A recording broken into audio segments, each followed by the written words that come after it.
Fala pessoal do Clube of Rock, beleza? Hoje a gente tem um convidado aqui maravilhoso, Dale Thompson, vocalista da banda Bride. Ele vai estar aqui daqui a pouquinho, já mandamos o link para ele vai entrar. E a gente separou umas perguntas bem bacanas aqui para ele. The mic is on. Hello, Mr. Dale. Hello. Hey. Hello, welcome. Thank you. Welcome. Thank you to stay here. I hope you enjoy this short interview. Okay, will be something fast. I have here 6 questions, simple. I hope you like. Okay. Yeah. Let's do this. Great. So before I start this interview, I would like to show something important to me. Drop this album. I received that when I restart to follow in Jesus. So I received that like a gift, and this album is very important for me. Okay, only to you know. Good. I'm glad it is. It's a great album. Thank you. So let's start with the questions. First, what made you accept Jesus, and how do you think your life changed after that? I was born and raised by a Christian family. I went to church since I was a baby, and at 12 years old, I felt the conviction of the Holy Spirit, and that conviction was so strong I felt the need to approach an altar and kneel down and pray that God would enter my life and that I would be used by God for He wanted to use me. And at age 12,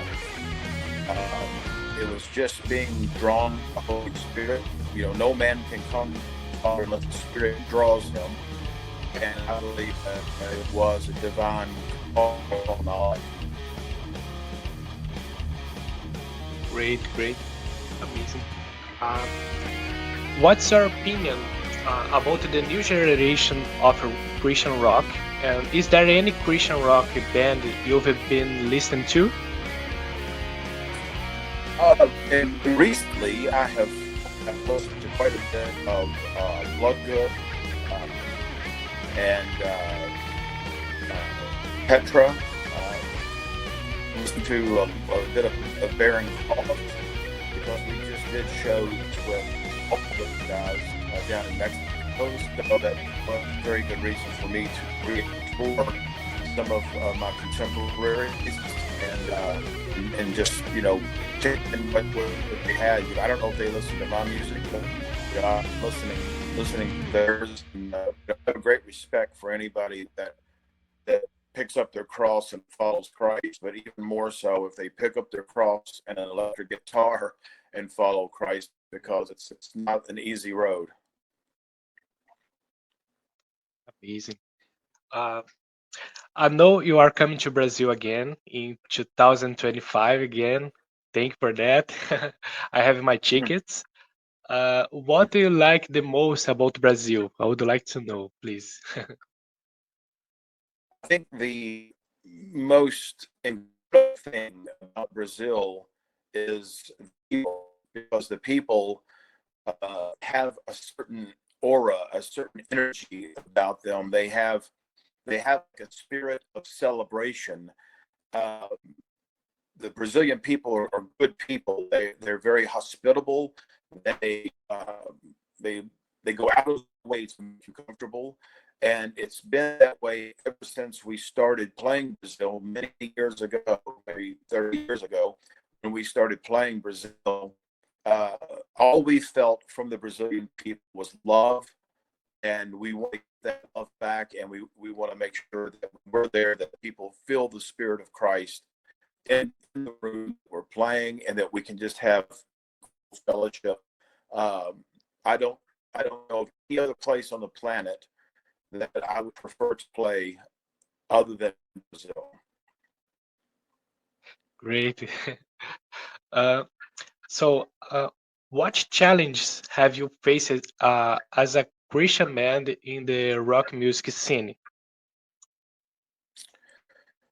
The majority of our opposition comes from Christians who believe they have all the answers and who believe they are somehow more superior than we are and are able to persecute us by saying rock music is evil. We know inherently that rock music is not evil of itself. It's how it is portrayed, it's how it's presented, it's the spirit of the movement behind the music. You know, you can play for the devil if you want, but I don't think I fit out of that. You know, normal secular and we just see this the count overdoses and the scandals and all of the things that are on the other side. That's a place that I'm not interested in. I prefer playing Christian, and I prefer playing Christian people to feed God's people. Jesus said, "Feed my sheep," and I think that is a calling that I wasn't doing before. I was doing more evangelistic style shows, but now it's basically to feed the flock of God and to see them have great fellowship and encourage those that are in the faith. Amazing. Okay. So, what has been the most memorable feedback or testimony from a fan or listener that you had? We have received hundreds and thousands of letters, physical letters, and even more messages, messenger and internet, email, and things. And that some will say, I did not like this, say, Drop. I did not like the Drop album when it came out, and I decided that I was no longer going to listen to you guys. But then I listened to it again, and God spoke to me through that album, and now it's my favorite album. And I see what God is doing in your lives, and it's a blessing. It's always good to hear when people have given up on you, who come back and say, you know what, I might have misspoke. I may have spoken out of turn. Maybe I didn't give it a fair chance, but now that I've really listened to this album, it could be any of the albums, it really has blessed me and touched me, and that means a lot to me, that people will come and say that, you know, an album touched them, and we get lots of letters and emails from people who encourage us because we've encouraged them, and I believe that's what we should be doing as Christians, is lifting one another up. Amazing. So, to finish, may we expect any upcoming song or album in the next months?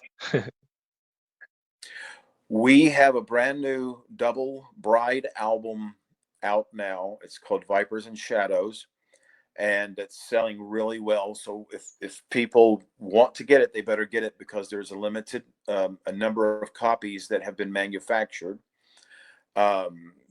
This album is a special album because it's our 40th year as a band. So it's our 40th anniversary as Bride. My brother Troy and I have picked up our crosses, and we've ran the race for the prize, and we've never looked back. We've always looked forward. We've never taken our eyes off God the entire time. And I think that this new album, this double album, Vipers and Shadows, really reflect our journey through the years. And oddly enough, we started writing again for another album, which Troy and I hopefully will have written by the end of this year, hopefully recorded, and maybe next year we can release more music, because we're already writing. Amazing.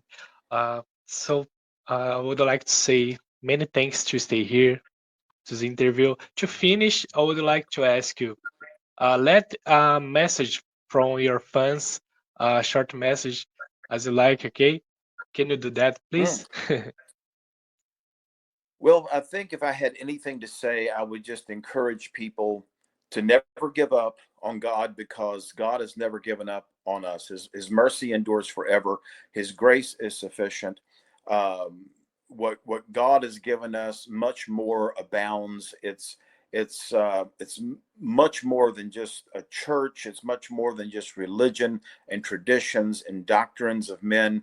I represent the real God of the universe, of all things, Jehovah God. And I really think that what I would say is just don't give up on him, because he's all encompassing. He's thinking about you where you're at right now. He's never loved you less or loved you more than he has ever loved you. His love does not change. And we know that God is love, and love casts out all fear. So if you're going through anything in your life where you have doubts and depression, where maybe you feel overwhelmed with the world, maybe you watch too much television or news or social media, and that's beating you down with the politics and the craziness of the world, you should invest in God first, and then all of these other things will be taken care of. God will remove things from your life that does not need to be there. You don't need to do it alone. Let God work in your life. Give Jesus the praise for it.